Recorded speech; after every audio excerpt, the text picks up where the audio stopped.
So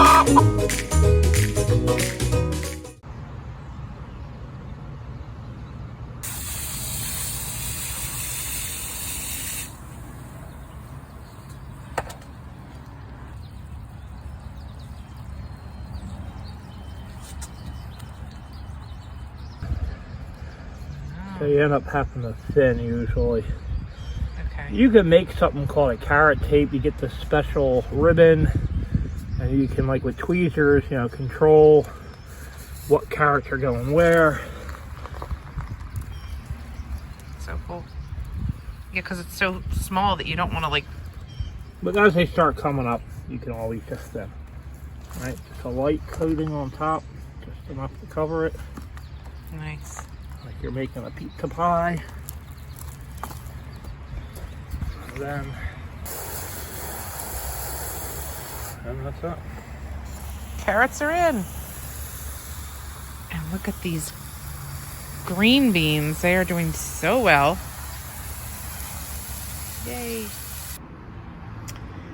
So we are starting to bring these seedlings. It's a gorgeous day. I think it's like going to be 80 today. And still mid-April, but started to bring them outside so they can get hardy.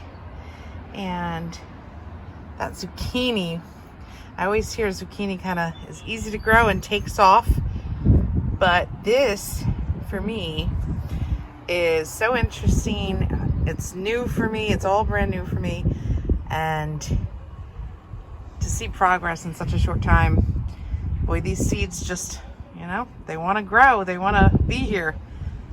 Super happy with the progress so far. So now we have the carrots in here. Nothing's in this one yet. And the green beans in here.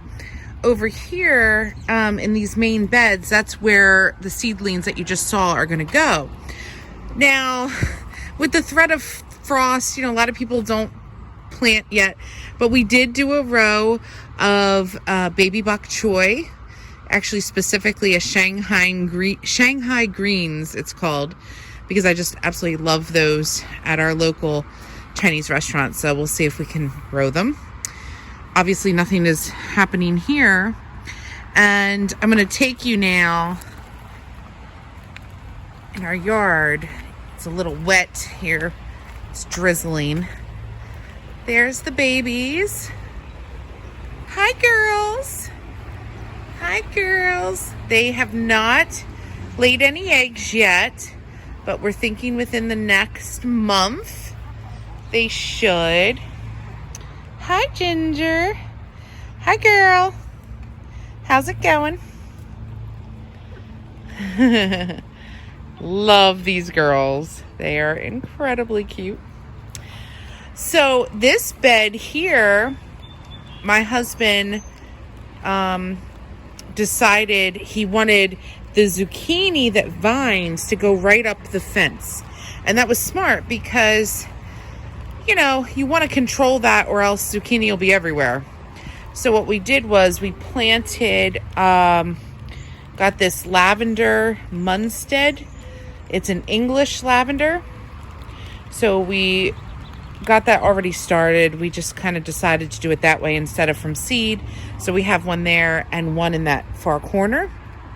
And here, he just, this was pretty clever. He just kind of put some pots there so the mulch wouldn't be mixed in with the dirt. I want a whole patch of calendula for salves and oils and tinctures. And so I'm going to try to literally grow the fresh herbs this year that I can make into the tinctures. So over here in the back, right behind that, that's where we just put the sunflowers that you saw. This cute little sign is a new addition. And here we have our rose bushes, our little Bigfoot that we named Little George, our little Bigfoot. And our blueberries are doing amazing in the back there. I can't believe I'm already seeing the formation of them. And here are grapevines. they actually have a leaf. So that is so cool. We have some action on these grapevines already. I wasn't sure how long it would take, but that one also has a little leaf as well. So we have some things going.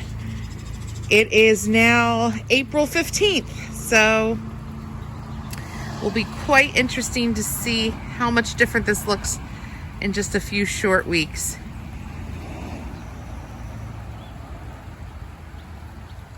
Thanks for joining me.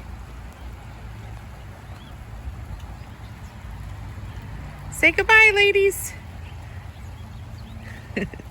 Thanks, everyone.